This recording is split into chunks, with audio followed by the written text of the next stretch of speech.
రామ్టాక్కి తిరిగి స్వాగతం. పవన్ కళ్యాణ్ ఇవాళ దేశ రాజకీయాల్లో అందరూ చర్చించుకుంటున్నటువంటి వ్యక్తి పవన్ కళ్యాణ్.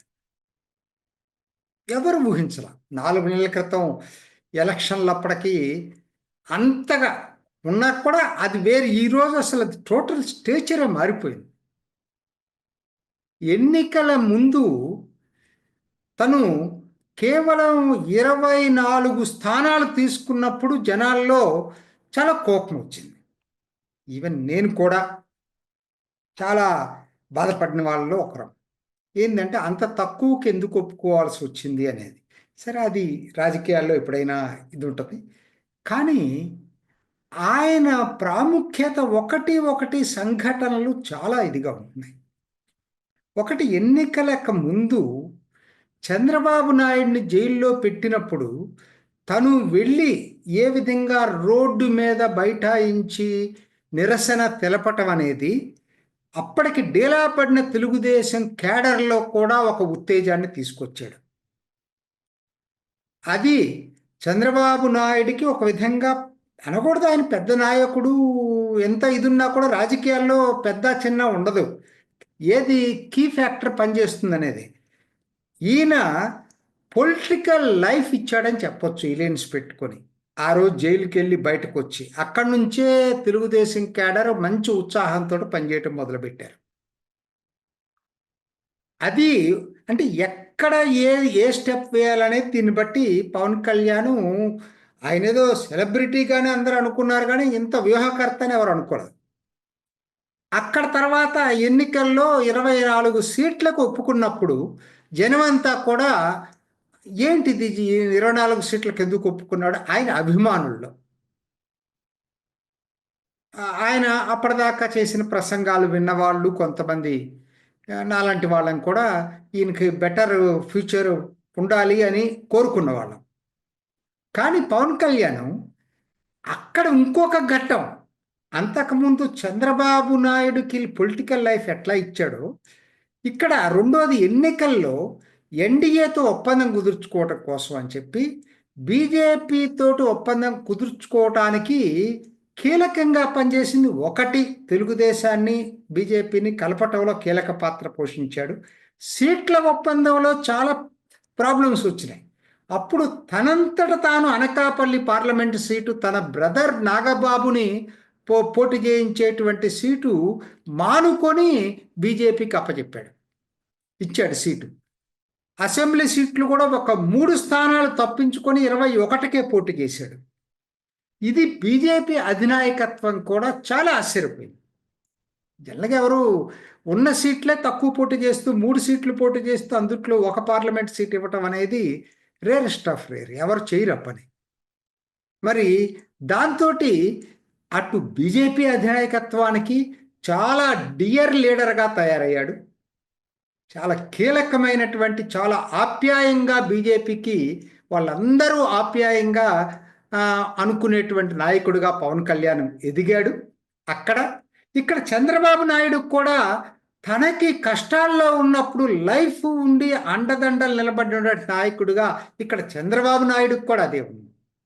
అందుకనే అధికారం వచ్చినప్పుడు కూడా మొత్తం మీద చంద్రబాబు నాయుడు దాన్ని గుర్తించాడు. కాబట్టి సొంతగా మెజారిటీ వచ్చిన జనసేనని పక్కన పెట్టి తనేదో గవర్నమెంట్ ఫామ్ చేయాలని ఎప్పుడు అనుకోవాలి.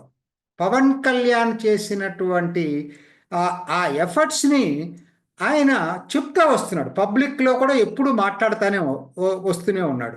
అట్లానే ఉప ముఖ్యమంత్రిగా ఇంకా మిగతా వాళ్ళని చేయకుండా పవన్ కళ్యాణ్ ఒక్కడనే చేసి ఆయనకు కావలసినటువంటి స్టేటస్ గుర్తింపు ఇచ్చాడు, అడిగిన శాఖలు ఇచ్చాడు. కాబట్టి ఇటు రాష్ట్రంలో అటు దేశంలో 2 చోట్ల కూడా చాలా అందరికీ ఆప్యాయమైన నాయకుడిగా పవన్ కళ్యాణ్ ఎదిగాడు.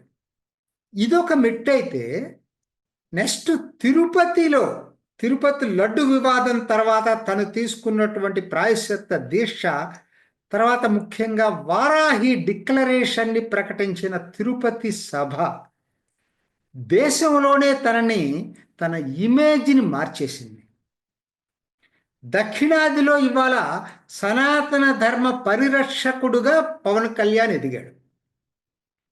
అంటే ఎవరి దగ్గర ఇప్పుడు కాదు, ఇప్పుడు హిందూ ఊ, నాయకులు ఎవరున్నా కూడా, ఉత్తరాదిలో ఉన్న హిందీ నాయకులు కూడా, హిందూ ఆ, మత పెద్దలు కూడా పవన్ కళ్యాణ్ గుర్తిస్తున్నారు. మొన్న కూడా ఆచార్య రవిశంకర్ వచ్చి కూడా చాలా బాగా ఇచ్చేసాడు ఆయన్ని. ఎందుకు చెప్తున్నానంటే, ఇటు రాజకీయంగా, ఇటు ఆధ్యాత్మికంగా హిందూ ధర్మపీఠంలో కూడా ఆయన పేరు మారిమోగిపోతా ఉంది ఇవాళ. ఆ వారాహి డిక్లరేషన్ దేశవ్యాప్త పేరు వస్తే, మొన్న రాజకీయంగా మహారాష్ట్రలో జరిపినటువంటి టూర్ కూడా అసలు ఎవరు ఊహించని విధంగా జనం వచ్చారు. పూణే లాంటి చోట కూడా, ఓకే సరిహద్దు లాంటి నాందేడ్ లాంటి జిల్లాలు ఇక్కడే అనుకోవటానికి కాదు కదా, సోలాపూర్, పూణే, ఎక్కడికి వెళ్ళినా కూడా ఆయనకి జనం బ్రహ్మరథం పట్టారు. సో దీనితోటి ఆయన స్టేచర్ మారిపోయింది. మనం ఒప్పుకోవాలి, ఇది రియాలిటీని ఒప్పుకోవాలి. ఇవాళ దక్షిణాదిలో బీజేపీకి పవన్ కళ్యాణ్ ఓ కీలక నేత, ఇది మనం మర్చిపోవద్దు. తెలుగుదేశం అంటే బీజేపీలో ఉండే నాయకులు వాళ్ళకి బీజేపీలో ఉంటారు, మిగతా పార్టీల్లో నుంచి. తెలుగుదేశం రాజకీయంగా ఎలియన్స్ ఉంటే బీజేపీ తోటి, పవన్ కళ్యాణ్ది సైద్ధాంతిక ఎలియన్స్ బీజేపీ తోటి.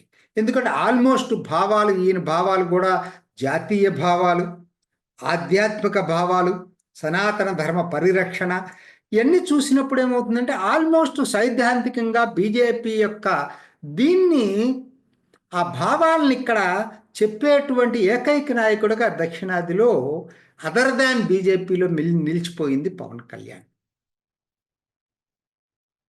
సో ఇవాళ ఏమైపోయిందంటే, నెక్స్ట్ టైం ఎక్కడైనా మిగతా రాష్ట్రాల్లో ప్రచారం జరిగినా బీజేపీ పవన్ కళ్యాణ్ని కంపల్సరీగా తీసుకెళ్తుంది ప్రచారానికి. అందుకనే అంది జాతీయ స్థాయిలో కీలక నేతగా ఎదిగాడు ఇవాళ పవన్ కళ్యాణ్.